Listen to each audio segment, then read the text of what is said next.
Hi there!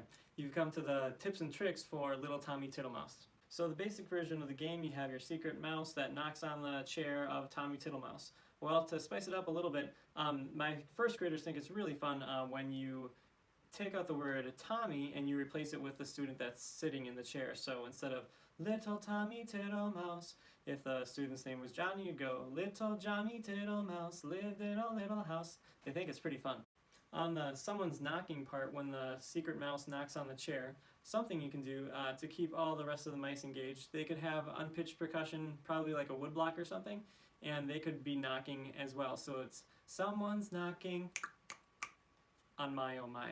And if your first graders or younger kiddos really want a challenge, you could have two secret mice come up to the chair, and when it's the who am I part, they sing it in unison. So who am I? And then they quickly crawl back to their spots.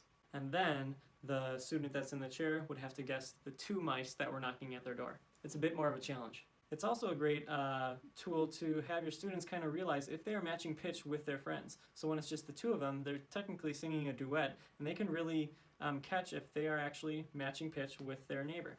The final thing I do for picking turns, I'd have the Tommy Tiddlemouse pick the next Tommy Tiddlemouse, and I'd have the secret mouse choose the next secret mouse. The kicker is the secret mice have to choose their partners quietly, and that's sometimes tricky for the younger kiddos. I hope these little extra tidbits help make your game that much more successful in your classroom.